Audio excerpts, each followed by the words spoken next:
Welcome everybody to our Take Your Game to the Next Level podcast. So today we're discussing a fantastic resource our two coaches here have put together. It's called the Ultimate Sporting Parent Playbook. Now it's taken maybe 4 or 5 weeks, 6 weeks to put this resource together.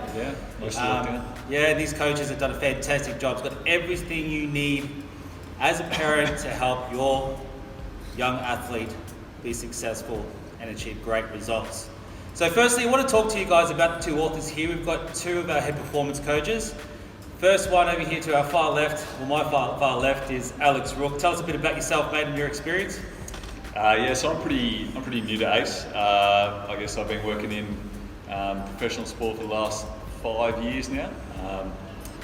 Had last 2 years up in Sydney with the Parramatta Eels, and then before that I've down in Melbourne with the Melbourne Rebels. So I'm born and bred in Melbourne, and it's good to be back home. So yeah. Fantastic. And Seamus, you've been through our program, been with us for quite a long time now, mate. Tell us about your experience.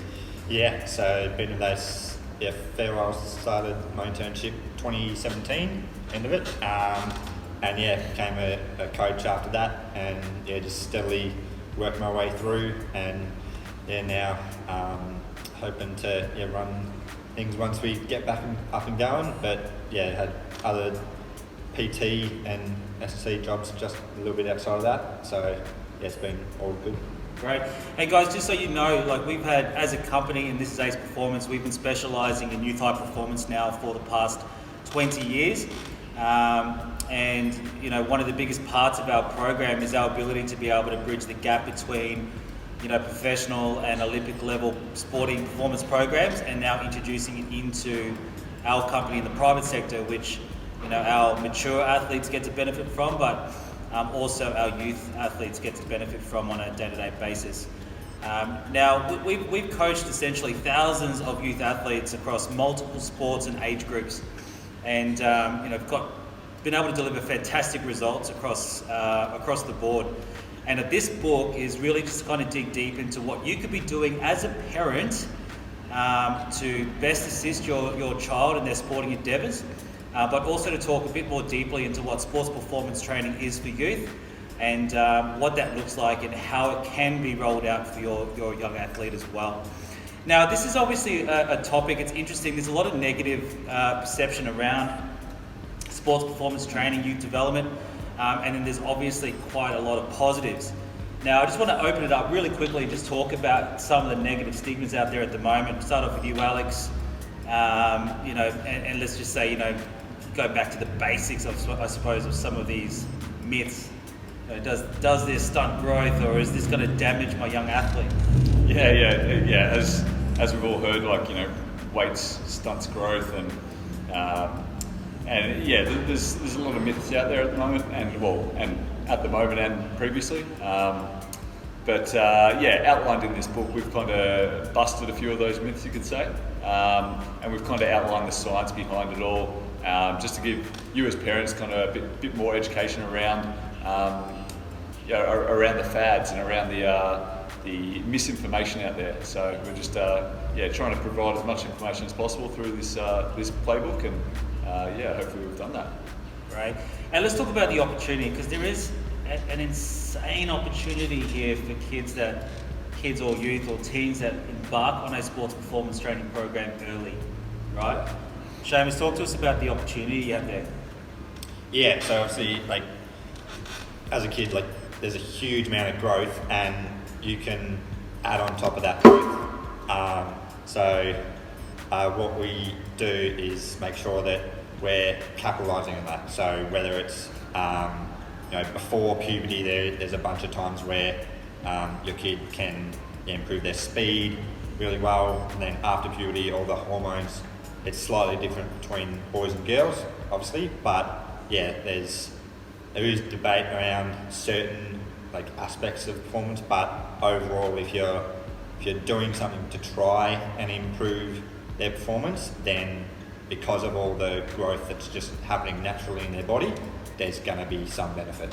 Fully agree. And it's interesting, we do see a lot of kids start the program for our program around that 11, 12 year mark, and And what you tend to find, and don't get me wrong here guys, it's different for every athlete, but by the time they're starting to mature into mature competition, they're just far more advanced, right? Like far more advanced than the typical athlete out there. Let's talk about some of the youth programs or pathway programs, to some of these professional teams at that 17 to 18 mark. Have you noticed big differences in performance for people that have started early? Yeah, 100%. Like, I guess the professional teams I've worked with have always had an academy set up or a pathway set up, we called it, and that started as young as would have been under 12, under 13s, and then you work your way up through to the seniors, obviously. And yeah, I think if you've got a well-established pathway system and a well-established youth program, then you're going to like reap the rewards, especially in the professional sector where you do go on and play first team. And then if in the private sector, if you have got a well-organised program and a well-structured strength conditioning program or performance program, you're going to see huge differences in kind of the youth that have gone through that process and the youth that haven't gone through that process.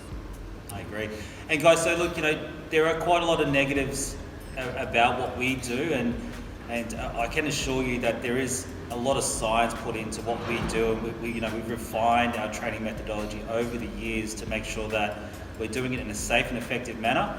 But just to rehash on that, guys, greatest opportunity you can have for a young athlete is to embark on this type of training to support them in their success as they grow in their sport. Now, the ebook has been fantastic, guys, and I want to talk about the next big topic in there. And it's interesting because across a lot of the media and social media platforms at the moment, you tend to find that there are a lot of strength and conditioning coaches out there marketing that quick fix, or that ultimate solution, or that 6-week program that will get you fitter, faster, and stronger. And I see it all the time on my feed, which is incredible, especially in the online space, which we find ourselves in today. I see a lot of the typical American-based strength and conditioning coaches boasting about developing lightning quick speed and strength and power over a 6 or 8 or 12-week program. Now, Alex, what are your thoughts on that? Because we come from a very different approach when it comes to our youth high performance program. What do you think about that type of approach? Yeah, like as we've mentioned in the playbook a few times, like you've got to think of long-term athlete development as a marathon, not a sprint. And I actually read a quote a few months ago saying it's like a marathon with an ultra marathon thrown in the middle. So I think you've got to think of it that way rather than a 100-meter sprint, rather than a quick fix. Everyone's going to be individual. Everyone's going to be different. So your child might take a bit longer to develop than another child, and that's okay. And we've kind of outlined the steps to kind of fit your child into those steps, regardless of how quick they're developing or how slowly they're developing. So. Great. Let's talk about that method and that long-term athlete development strategy. I'm going to go to you, Seamus, because in the handbook we've got a very clear outline of what to look for and how to develop through that strategy. You want to talk us through that strategy? Yeah, so it was essentially a long-term athlete development model that was created, I think, early 2010s, and then has been refined throughout. Basically, like from 0 up until 19, looking at what a kid should be focusing on in terms of their training and their just performance development to do with sport. And so obviously, early stuff is going to be just fun, interactive stuff, just get them moving as you build towards sort of primary school, late primary school, early high school, start to play a whole bunch of sports. And then when you get to, they call it the train to train phase, which is what a lot of our clients are in, that 12 to 16 range, then that's when you're looking to benefit the most from that puberty and adolescence period. Awesome.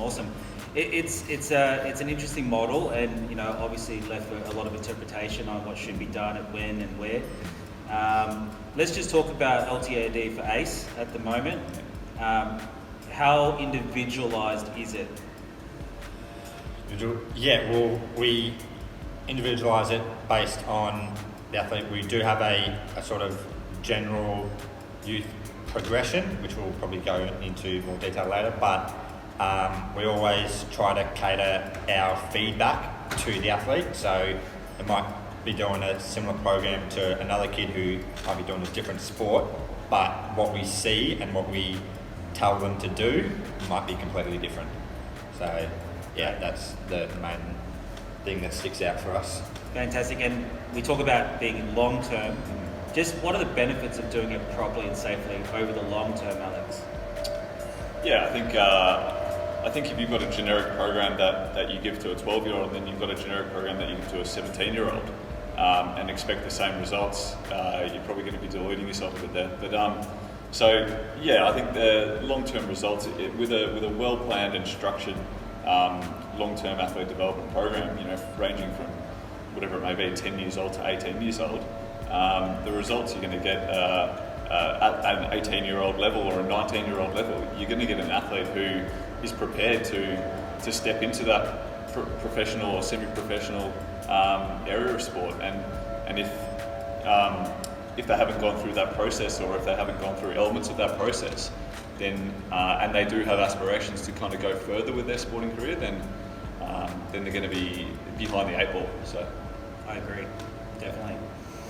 Great. So guys, it is a marathon. There are definitely no quick fixes with regards to development of a youth athlete.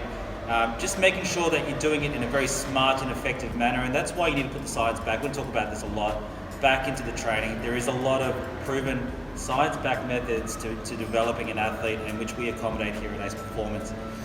Now, on to the next topic, guys, and this is for me, it can be quite emotional. If I was a parent and I would hate for parents to ever witness this, and that is, watching your child break down with an injury or a severe injury on the field. I think it's quite emotional to see your kid fall down. Yeah. So, we talk about injury prevention as like now, a fairly dominant part of our programs. How can you effectively build injury resilience, and is it actually something that you can do and build into a program, Alex? Yeah, I 100% agree. Yeah, I think you can, and I guess with our long-term athlete development model, we focus on movement patterns, and if we can get youth athletes moving well, there's a first step in injury resilience right there. And as they progress through the model, actually from the start, they do start on a steering and injury prevention program, and then as that progresses through, the complexity of those exercises and drills kind of gets harder and targets more specific areas. So, but yeah, I think the cornerstone of kind of injury resilience is if we can get youth athletes moving well. So, 100%. Now, talk to us about this golden ticket method, Alex. Yeah. I'll first of all say I did coin the term golden ticket, but we have to reference Nathan Parnham, a mate of mine in Sydney, and his blog post, A Sporting Parent. He coined this equation. It's your child's age divided by the number of organised sport hours that they're undertaking. So organised sport hours is what we term structured play. So in reference to the book, we've got three sections that you could organise sport into or play into. Free play, which is essentially free play. Anything that's unorganised, zero to no cost. Usually park-based activities, go down, kick to the park, games at a barbecue, stuff like that. Structured play is your kind of team sport. So you play footy on a Sunday afternoon, you got training Wednesday, you got training Friday. That's your structured play. And then our third category is our S&C performance section, which is where someone like Ace fits into. And that equation that he coined was your child's age divided by the number of structured play hours that they're doing. And I guess what he said is if the number that comes out is above 1, it means that you're managing your child's workload quite well. And if it's under 1, that means you might need to look at restructuring some things, maybe spreading out your sports across the calendar year, or changing some structured sports to free play sports. But yeah, so like I guess troubleshooting that if your child is way over 1, for example, and they're not doing enough almost, they might get bored. So maybe something like a performance session or an extra sport might be beneficial for them in that regard. So yeah, I guess that's the overview of the golden ticket. So yeah, it goes into more detail in the playbook, obviously though. Yeah, I agree, and it kind of leads on to this next topic, and it's like, parents, and I'm a parent, can be classified as the ultimate jugglers. You've got to be able to juggle sport, school sport, team sport, maybe multiple sports, schoolwork, family life, relationships, etc. So continually juggling, right? Yeah. But the golden ticket is a great method to be able to just help with regards to what we call accurate load management, and it leads obviously to preventing injuries. So that's why we touched on injury resilience. Obviously you can do a lot of work in the gym and with a coach, and even just at home to prevent yourself from getting injured. But a big factor of that is load management. Do you want to talk about that, Seamus? Like some of the tactics used to help with regards to load management. Yeah, well, yes, I'll add on to what Alex was saying. Like, I've had clients or new clients come into ACES testing sessions, and they might have a little niggle, like a bit of heel pain or knee pain, which we can test to a couple of common injuries. And I say, all right, what's their sporting schedule like? And they rattle off, they're doing this on Monday, this Tuesday, Wednesday, Thursday, and it shows that it builds up. And so like just managing that, you've got to think about obviously how much they're doing and then what they're doing after it. So after a footy game, like the team might do a little 2-minute warm down, but then some teams might lose a game, go straight into rooms, sit down, then straight to the car, go home. Like, kids don't think about it, parents don't always think about it either. So think about proper warm down, recovery techniques like muscle release, so foam rolling, it can be massage or physio, and then stuff like hydration and nutrition are going to be huge. We don't always think of it in kids because they just always have energy. So it doesn't, we don't think it's affecting them, but it builds up. Absolutely. And recovery is I think one of those we talk about it as like a mini crime, because as parents we think our kids are unbreakable, especially when they're younger. But we don't really look at its impact on performance, right, Alex? So let's talk about recovery, and you've outlined some really good tools there to help with regards to load management, preventing injury. But let's have a bit of a deeper look into recovery, because if you aren't recovering adequately, you're not going to get the improvements. Yeah, exactly. And that's where something like that golden ticket equation comes into play. Like if you're realizing that your child's schedule is just way too packed, then they're just not recovering from each session, and that's just going to put them at risk of injury, burnout. They're just going to lose the love of playing sport essentially if it just keeps going on this vicious cycle.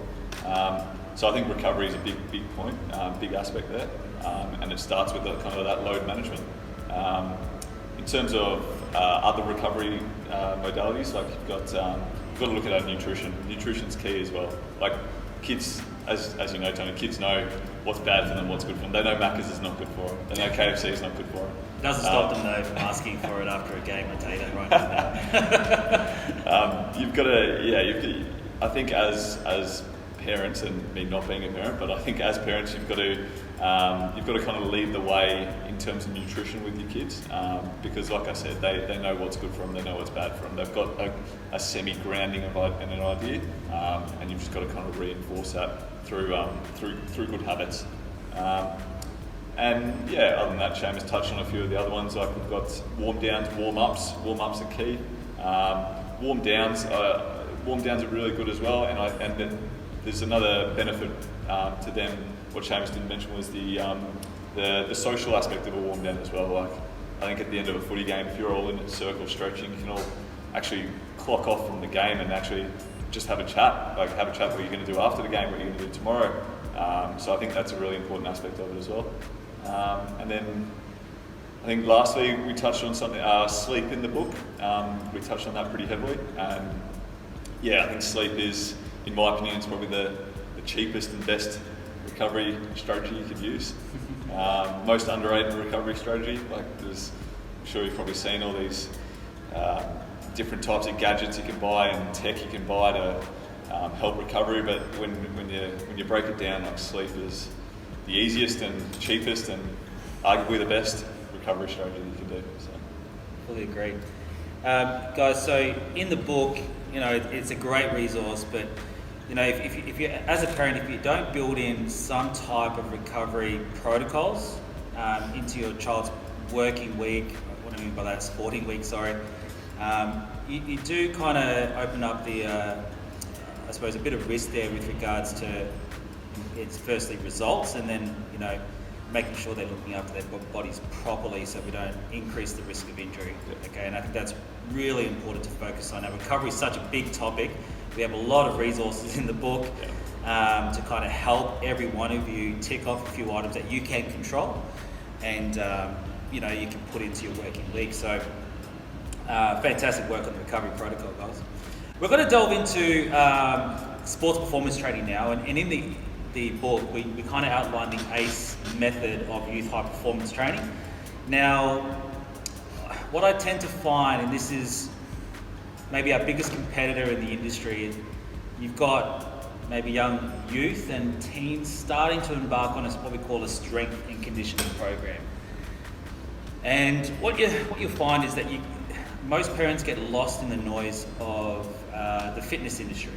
Now, the fitness industry, I'm going to go down to my local gym, see the local personal trainer, right, or the F45, and get all my sporting performance goals achieved there. Now, there's quite a lot of risk involved in that. And what is the biggest difference between what we do as a sports performance facility and that of your local personal training, large, small group training methods, and even your bigger gyms? Yeah, I think as we've mentioned previously, like everything that we program and we do here at ACE is science driven. So that's kind of the cornerstone of everything there. We also, as we've mentioned, long-term athlete development. We're not thinking we're going to make someone quick in 3 weeks or 4 weeks. If we get a 13, 14-year-old athlete, as you guys know, we're hoping to have them for 10 years and get them to develop in that period of time rather than not just a 6-week, 4-week speed program. I think touch on the qualifications as well from all our coaches here. All bachelor degrees, some of us master's degrees, the experience. Seamus has been here for years. I'm pretty new, but I've got experience elsewhere. So I think that's what kind of separates us from the rest. We're always thinking we're not thinking generic programs. We're thinking sport specific. We're thinking athlete specific. We're thinking person specific. So we're not just seeing an athlete or a child prodigy. We're seeing a human come through the door. So. I agree. And to you, Seamus, you've been a part of our program for years now, and across your time, you would have coached hundreds of youth athletes by now. Talk us through some of the goals that parents are kind of coming in with, from that very young age, even through to those people that are taking their sports a bit seriously. Yeah, obviously, some kids come in and parents come in, they're really keen to sort of take the next step in their sport. A lot, say, in that high school range where they're trying to make a rep team or something, or catch up to the boys and girls that have got the growth spurt early, maybe, where it is possible to do that. And I've seen through working with the athletes we have here and some of the school programs we do, say Salesian as an example, coached the year 7s when they were first in year 7, and then saw them in year 8 and then year 9. The development over a long period of time is visible, and it's all those kids are wanting to like just continually improve. Yeah, so our school performance programs, guys, are probably a great thing to touch on. In that, we have been running school performance training programs now for years and across, a lot of different types of environments. You've got the likes of CETA, Talented Player Pathway programs, which are, affiliated with Melbourne City and Melbourne Victory, Cricket Australia, AFL. And then you've got specialist programs like rowing for Caulfield Grammar, and there's quite a lot of schools now investing into these programs, so they understand the benefit. They can see the benefit, right? Alex, so, over to you. There's been a big shift in youth performance, right? Now with schools investing into this for the development of their athletes. Talk us through, what is your, viewpoint on what schools are doing these days and why it's so important to what we're trying to do? Yeah. Well, I think if you look at the, I'll use the AFL as an example nowadays. We're seeing 18, 19-year-old kids, we'll call them, coming out of the draft, and they're ready to go essentially, and they're ready to go because of schools investing resources and not just schools. They're ready to go with due to, I guess, performance centres like ACE and similar that are preparing these kids to turn 18, turn 19 years old and ready to step into senior sport, or ready to take that next step with whatever sport they do.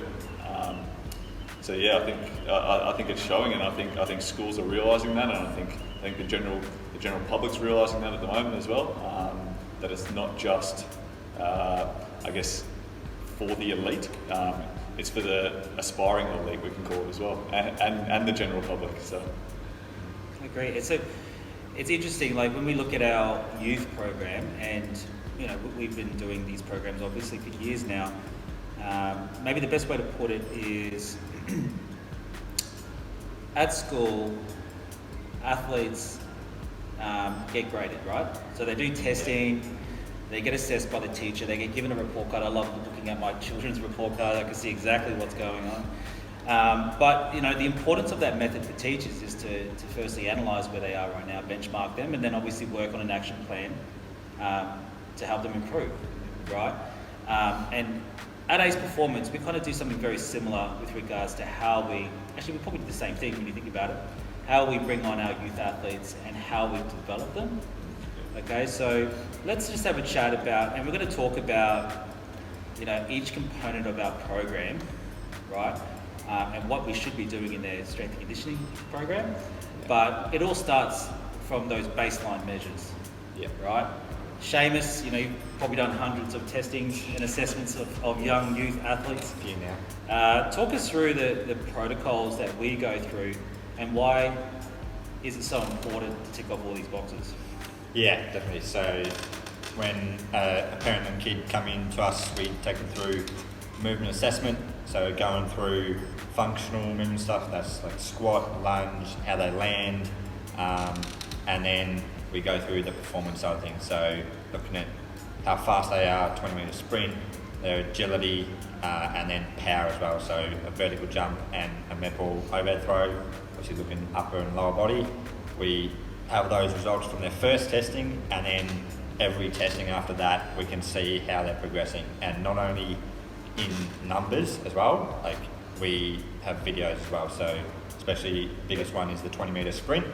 We look at all different angles of how they move, and it not only helps us with how we program for them, but also how they're progressing. So someone that's been with us, say, a couple of years, if we go back and look at their first video, they might have been a shocking mover, but we can see all their videos since, and now they're moving so well. And we can visually see it as well as in the numbers. Fully agree. And so just with that, you look at the video stuff we do. So we analyse gait through video analysis, and we look at mechanics. Do you want to kind of talk through what we're looking for in our linear straight line speed and our change of direction video analysis? Yeah. So I guess just on that, we are looking. We're not just looking at the number that they spit out on a 20-metre sprint. We're looking at the movement, as I mentioned, Tony. in terms of our testing, what we're looking at, we're looking at rotation, we're looking at knee drive, we're looking at the upper body position, looking at how the arms move. There's a lot of things that we kind of put together in our checklist, you could call it. And as Seamus said, like we video almost everything in testing, and that's just so we can go back on that video, we can program off that video, and then we can compare the videos in the next testing day. So it's really important, guys. Step number one, if you are embarking on a sports performance program, we will always start with an assessment, okay? And there's a few other things there to include. We want to establish clear goals. We want to look at their injury risk assessment there, and if they've had any history of injury, so we can first fix those. We do a functional movement screen, like Seamus has said, just to look how they're moving across all those planes, and look at their technique. Performance-based tests, we can do a whole range of sports performance tests if we really want to, but focusing on the things that are going to give us the greatest, bang for buck with regards to our programming, and that speed and power and change direction tests. And then obviously finishing off with a very comprehensive feedback session and analysis with your coach. That's one thing that we do. We sit down with the parent, okay, and this is what we've been able to find today. Yeah. And I think it's really important, that part of the assessment process, because you can take all this data and literally parents won't understand most of it, but we make it quite simple to interpret, and then we put it into context for them at the end, right? You want to talk me through that process? Well, one thing I'd mention with that is it's really interesting to see that a lot of kids and even parents, they've never seen themselves run on video. And so that's a lot of time the first thing I do is we've done all the tests, have a sit down, and before I say anything to them, I'll give them the video. Hey, have a look at this. Yeah. What do you see? Yeah. And sometimes they see the problems, and sometimes they're like, it doesn't look right, what's wrong? And then that's where we go through it. So we're looking at on top of all the knee drive, body position, at the acceleration, the upright running, big difference between those, and go in detail with everything. Yeah. So guys, like I said, get your athlete assessed. It's the best way to start, and for us, it is the most important step for our programming and periodization. If we don't have that data, as sports scientists, you won't be able to effectively plan and periodize a training program for success in line with long-term athlete development. Okay, so we're going to talk about each component of the program now. I'm going to touch on speed, because we love speed at Ace Performance. Right? I would like to think that we're the best in the world, but I'm not going to say that. We're not going to boast too much. But when you look at speed, and it's quite interesting. We put this on our socials, and it's quite funny. It's just a simple phrase: does your kid run funny? Now, I've had friends and family actually contact me after posting that, saying, yes, my kid looks like a baby giraffe running down the football field. Okay. Now, what tends to happen? Why is this the case? A lot of youth kids, parents going, wow, this just doesn't look right. What's happening in that process? Yeah, well, probably comes back to if we go all the way back, comes back to just kids growing as well. Certain stages of development, kids become unbalanced and a bit all over the shop, and that's probably where those questions stem from. I think what we've got at ACE is, like I mentioned before, we've got kind of a checklist of what we're looking for, and if we do our analysis and we see there's a few things off, then we hone in on those things and we target those things and fix those things. So. Talk us about the tools that we've got in this handbook around speed training. Yeah.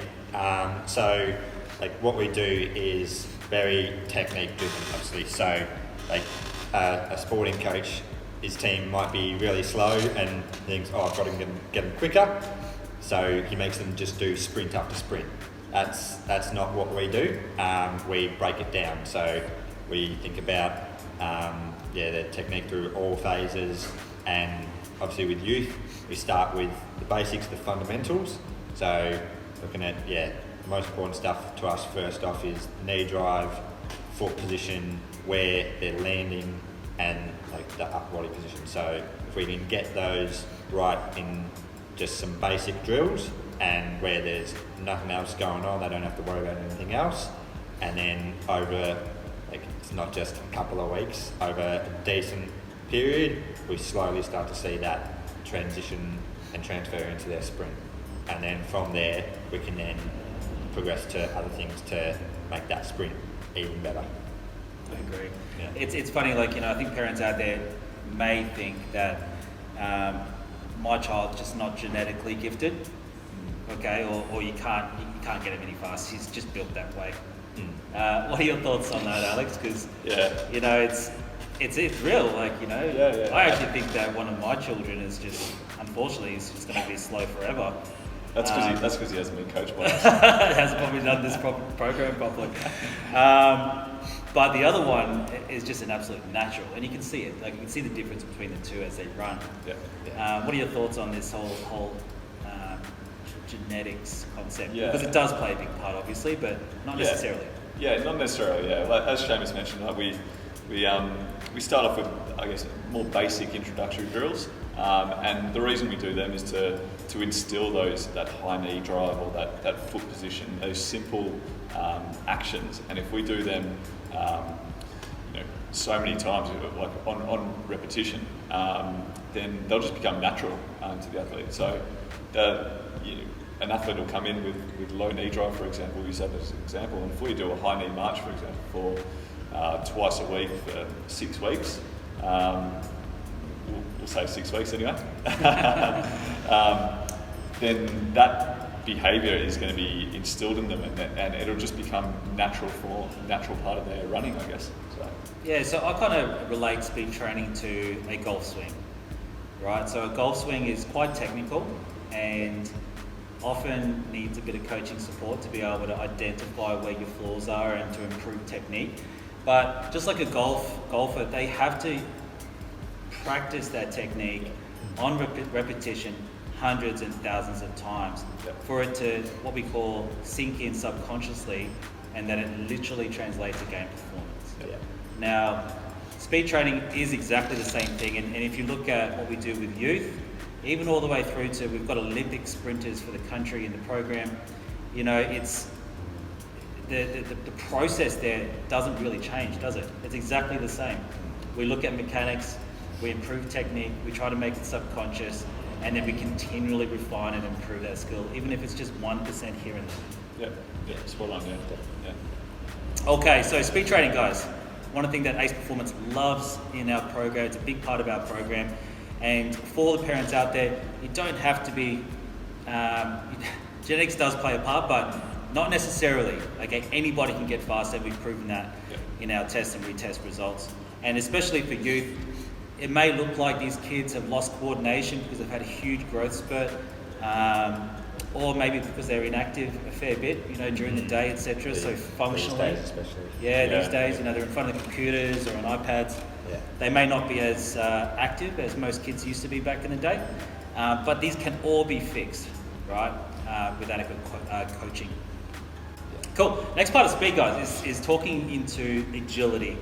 Now, it's an interesting topic. I don't know a lot of companies that teach proper agility or change of direction coaching like we do. I haven't really seen much of it, but I do see a lot of it on social media where you've got these speed demons running through ladders on a beach with bands around their ankles and just incredible foot speed and footwork. They're probably fast forwarding the video content so it looks even faster.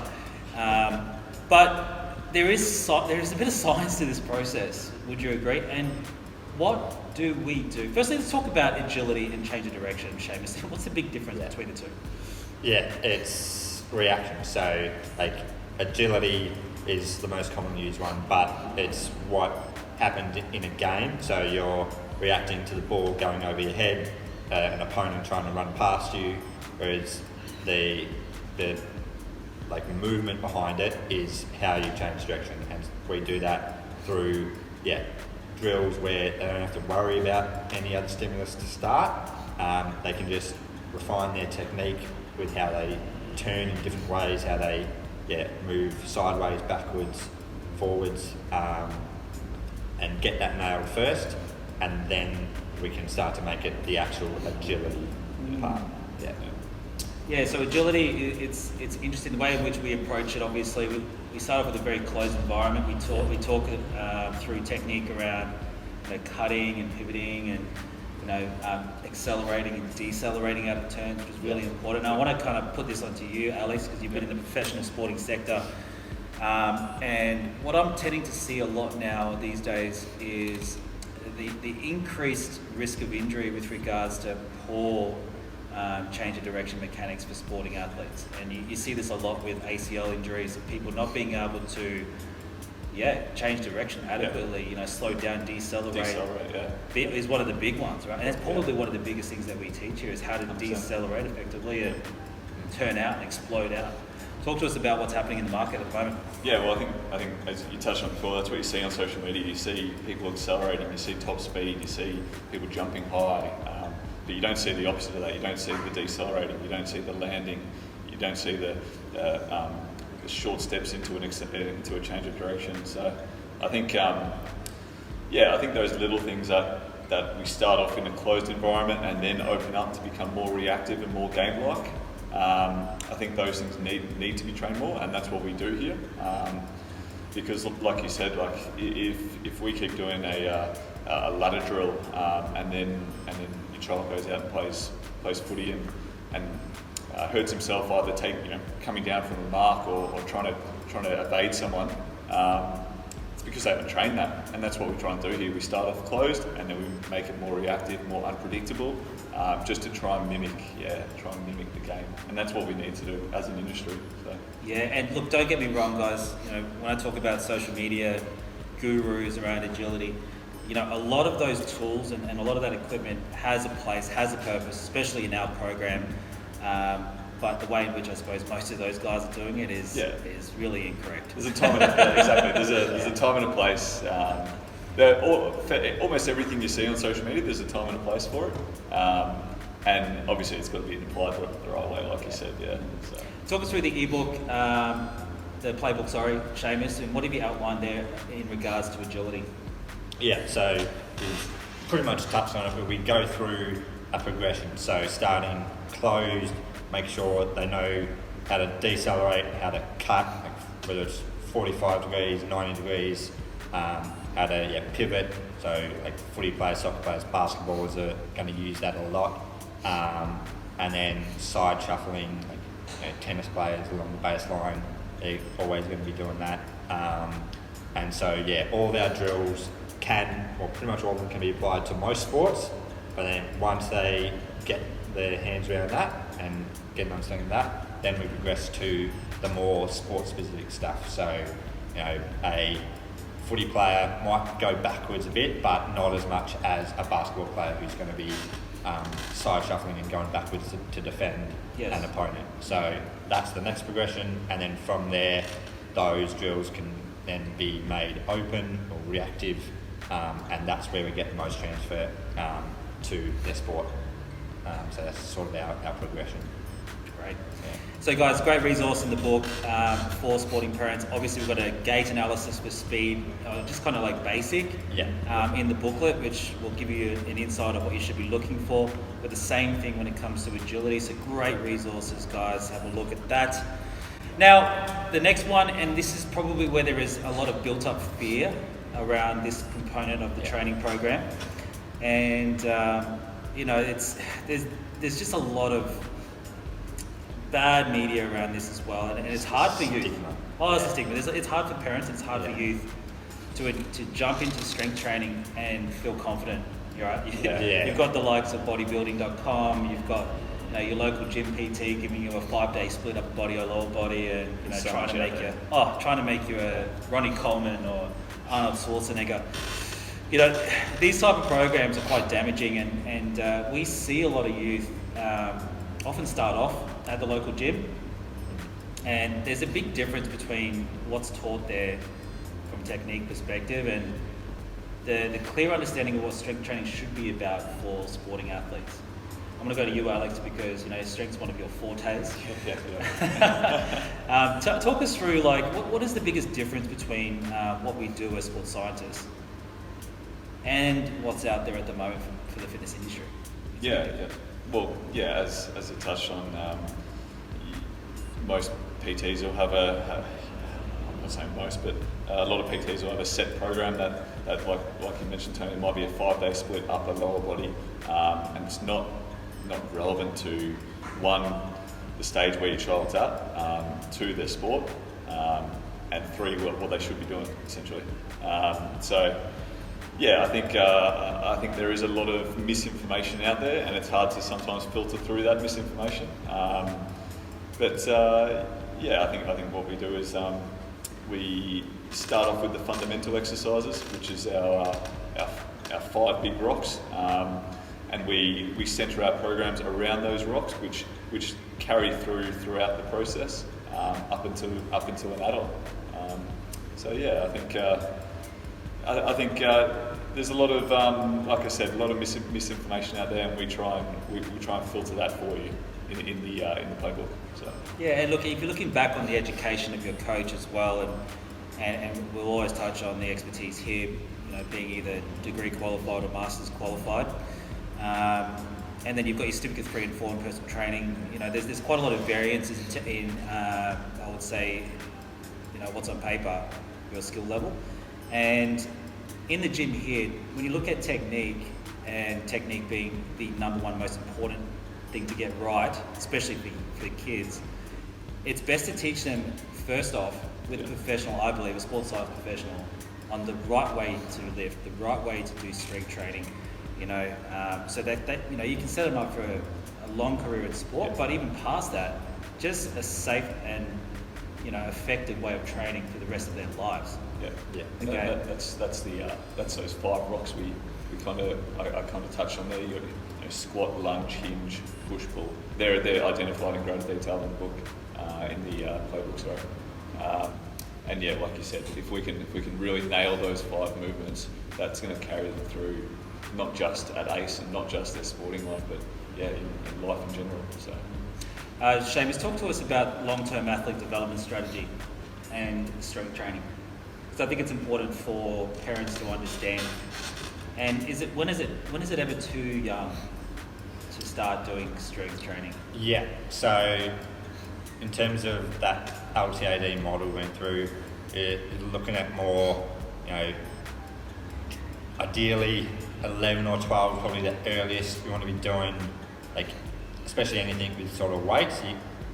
Younger, you can definitely be doing, bodyweight squats, lunges, all that in a safe environment, and then you only get towards those progressions once they're starting to grow a bit and can handle it. So the progressions obviously start in bodyweight, get all the technique right first, then go through called soft resistance, so that's with bands or med balls, then dumbbells, so that's first real bigger weights, I guess, and then once they've handled that and they can move well with that, then they go onto the barbell. And not going to give a 12-year-old a barbell first session. No way. No way. That's a recipe for disaster. Yeah. And we see a lot of kids either, and this is based obviously on how they progress as an athlete, but some kids earlier on can master the what we call the fundamentals and the basics of movement and get it done well and effectively. And as a coach, how do you know how to adequately load an athlete in those, in that long-term athlete development strategy? Yeah, I guess on the in the playbook we've outlined a checklist, you can call it, and with key points and progression criteria. So it all comes down to how the athlete is moving, how the athlete, the movement quality of the lift. If an athlete can master all our criteria to move on to the next stage, that's when they move on to the next stage. They don't move on to the next stage if they look like they're doing enough weight. The movement has got to be. They've pretty much got to be mastered that movement before they move on. Yeah. And then loading for us, there's there's actually a formula, isn't there? You know, for adequately loading an athlete with strength improvement. Let's just say it's, you know, they finally moved into a squat. The reason why I say this is because you go to the gym, it's just about getting strong. And what I tend to find is most of these athletes will go there and just lift until they're exhausted. Yeah. Absolutely exhausted, because that's the only way media has outlined for them to get results. Yeah. So, but for us, there's a bit of a scientific approach to that, right? Yeah. I'm going to talk through that, how we kind of work that out. Yeah, I think, we touched on it a fair bit in the playbook, how kids seem to have an unlimited amount of energy as well. So yeah, I guess paired with that stigma that we may have seen outside, our programs are periodised and planned and structured in a way that it's not designed to be knocked out in 20 minutes. It's not designed to be done as quickly as possible. It's not designed to be done without any rest. It's designed in a way that has development in mind and movement quality in mind, rather than chasing those numbers in the gym that we've all seen on social media and everywhere else. So, And I'll add to that as well. Say your kid comes in and starts training with us. You know, you think they're doing well with that. Let's add weight, like progress it each week. But if they start at no kilos and you think, oh, surely they can add 2 kilos every week or every session. If you do that for a year, technically, if you do that for a 13-year-old kid, they should be lifting 100 kilos by the end of the year. That's not going to happen. So it's just about seeing how they move with it and progressing adequately and safely. Yeah. So guys, when you're looking at strength training for youth, it's really important, I think, firstly to source a professional that knows what they're talking about. You know, if you want it to be fitness based, then I'm quite confident you can go to the local gym and, you know, do general fitness training there and be okay with that. But when it comes to sports performance and improving sports performance, there is a method, and there's obviously a lot of science-backed research on how to do it and do it effectively in line with long-term athlete development strategy, so that you can see these kids firstly not injure themselves. It's really important, but also develop strength in a safe way. You know, we don't want them to be super bulky, super strong, too early, and, you know, impact their ability to run fast on the weekend. So this balance, when you look at strength training, speed training, agility training, and everything else that we do, there needs to be a balance. yeah, Right? And that's why a holistic approach to strength training is so important for sporting athletes. Okay. Now, the next section of training, and this is a bit controversial, guys. You know, you've got a lot of youth now kind of entering into the likes of, say, CrossFit, you know, to develop as an athlete. There's some good training concepts out of CrossFit, but for power, you know, putting a youth athlete into Olympic lifts and, you know, an enormous amount of plyometrics and everything else that goes with the sport of CrossFit has a time and a place, right? But for us, if power isn't done well, it can create major problems, but it also can be the biggest opportunity for a young youth athlete if they can get there and do it well. Correct? Do you want to talk to me about that, Alex? Yeah. I guess you touched on it with those big Olympic lifts and those really impressive, cleans and clean and jerks and snatches and those type of exercises. They look really impressive, but really when you break it down, if an athlete can't absorb force, which is essentially what that movement is, or part of that movement is, then we can't even progress from the first step. So, I guess what we do in our program is we start with the very basics. So learning how to absorb force and learning how to land on one foot. Very simple exercise like that, and then we can progress them through the plyometric stages. So we can start off with really low amplitude plyometrics, and then increase that amplitude. So increase the height, increase the distance. So like we work through that program there, and if a youth athlete works through that program there, then it really puts them in a really good stead to when they are ready to tackle that barbell or tackle that kettlebell or the med ball, then they're adequately prepared to do so. Yeah, absolutely. And you know, you think I would say power is probably one of your greatest assets as an athlete. firstly for speed development, change of direction, the ability to jump up and mark a ball or dunk. So there's some incredible goals there that you can achieve through doing proper power training. Seamus, just talk to us about the long-term athlete development strategy and when you think the safest time to introduce power training would be. Yeah, so say even in our levels of the program, we get someone who's just come to us, we're not going to get them to do power training straight away. We obviously think by definition power training is your ability to produce force quickly, and so we need to teach them to be able to produce force stably first. So that's where our strength and steering, which we'll touch on maybe in a sec, but that's where that starts. So we do all that first, make sure they're sound with everything there, and then we bring in the power stuff. So obviously landing mechanics first, and then all the other progressions. Right. And we do have a huge array of exercises you can choose from, Alex. So we want to kind of just rattle off some of the tools that we use. So we've got some impressive equipment here in the facility. Yeah, you could, I guess I'll name a couple of exercises from different stages, but we start off with maybe like a box drop where we step off and we learn how to absorb the force there. We can move into some ankle hops over some mini hurdles. Once you've done that, we can go into maybe like a box jump or a depth jump even. And then we've also got equipment like a Vertimax where we can load external force to us, and that's at the very, advanced stages of power development there. So quite a lot of resources, and the Vertimax is impressive. Not only used for speed and agility work, but great for power. Really good, safely as well. Very safely. safe. So power, guys, it's power training. Don't start this first. Okay, there's obviously a step-by-step process in our strategy, and like I said, if it's not done properly, it's a high-risk training method. But if done properly and you've gone through the steps of development correctly, can be your greatest asset as an athlete. Okay, so understand that if you're a parent and embarking on a training program. Now we talk about this base. Okay, this base movement quality, and one of the biggest components of our program for youth is what we call the steering component. Okay, and I still think it's the number one most important part of our program, and what it separates us, I think, from most strength conditioning programs in the industry.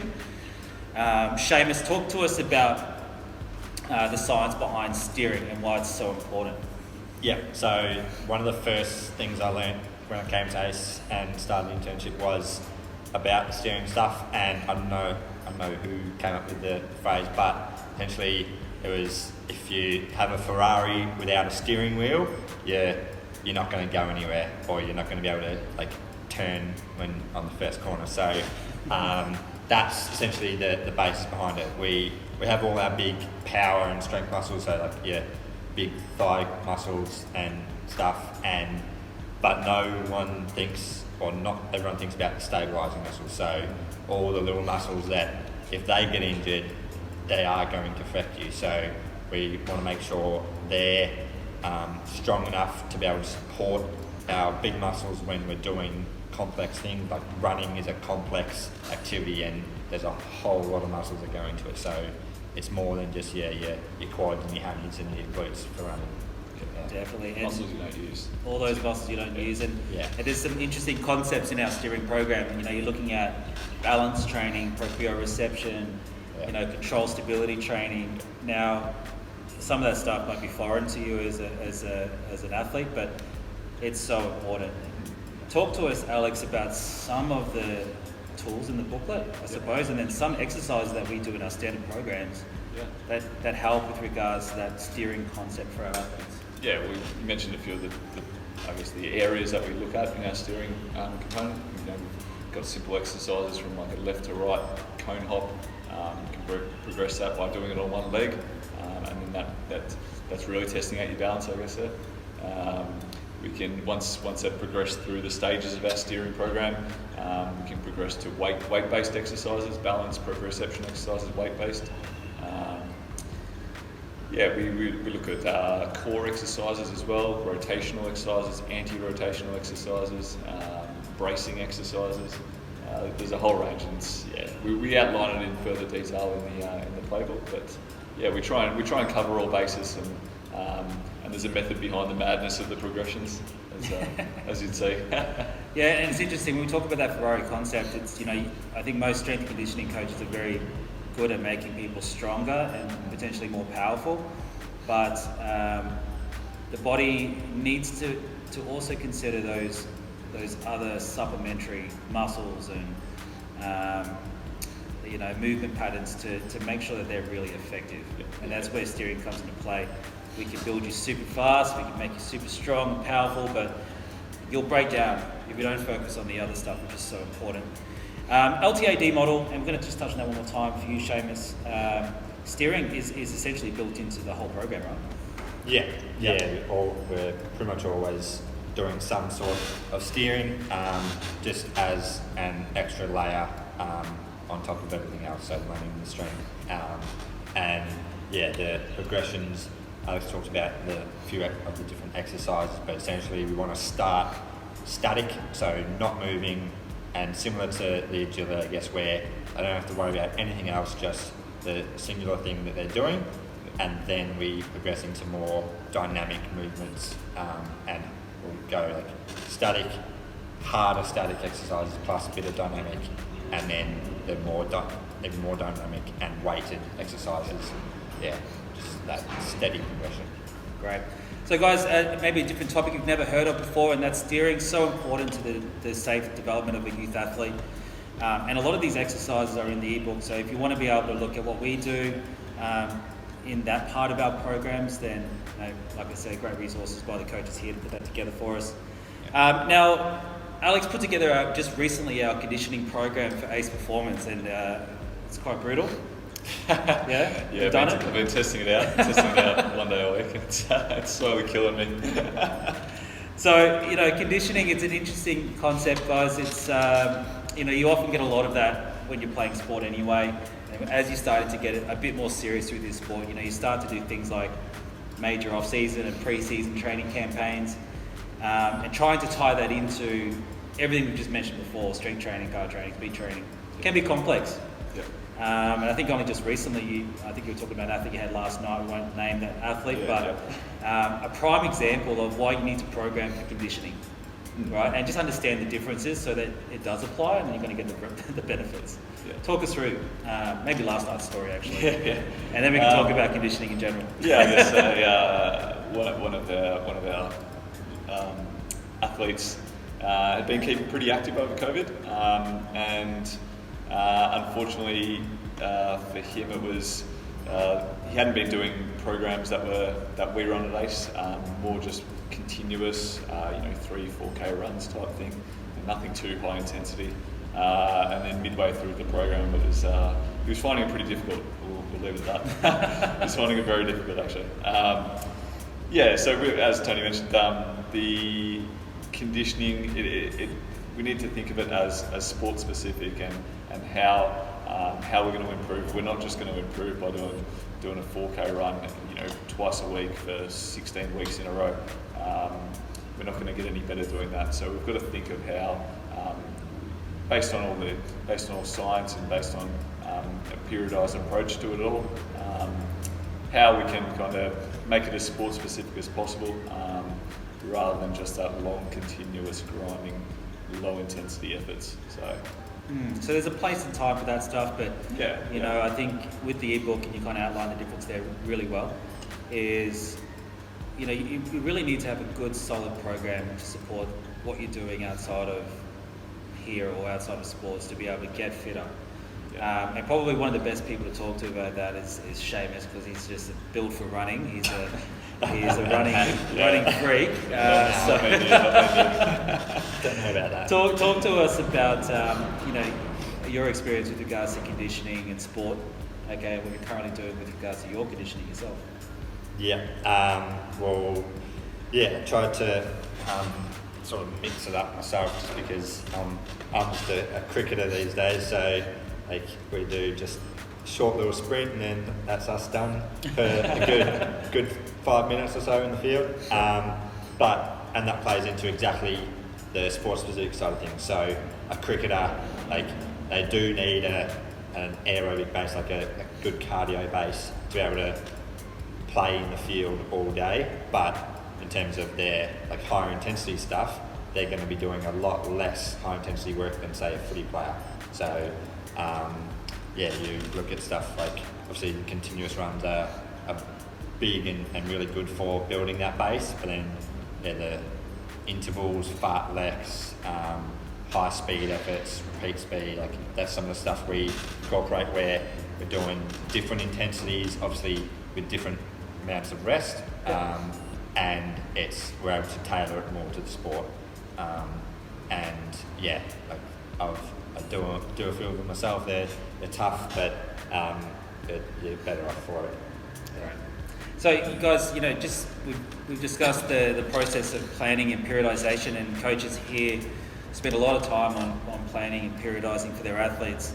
And one of the key components there and building it into your program is just making sure that in the book we've talked about load management, we've talked about recovery, sleep, nutrition, all that type of stuff. When you're building in conditioning programs, especially at high levels, just make sure that you're factoring in some of the key points we've discussed in our podcast today, but also just make sure that you're doing the right amount of work when we look at conditioning at the right time of your season, right, to get you the best results as quickly as possible. Yeah, I think as you mentioned, if you're doing conditioning in a fatigued and not recovered state, then you may as well sit back and recover rather than actually keep doing the conditioning. So I think, as you mentioned, you've got to put all the pieces in, into the puzzle and hopefully, and make sure it works really. Yeah. So even at professional level, you do have peaks, right, where conditioning and load is quite high, 100%. And then you have these weeks where you taper. Yeah, 100%. So it's important to have that built into your program so you can recover and improve. Yeah, just like sprinting, you've got your progressions. Just like strength, you've got your progressions. Just like conditioning, it's not any different. It's definitely the same. You've got your progressions, you've got different targets that you want to hit, and you've got different ways to go about hitting those targets. So.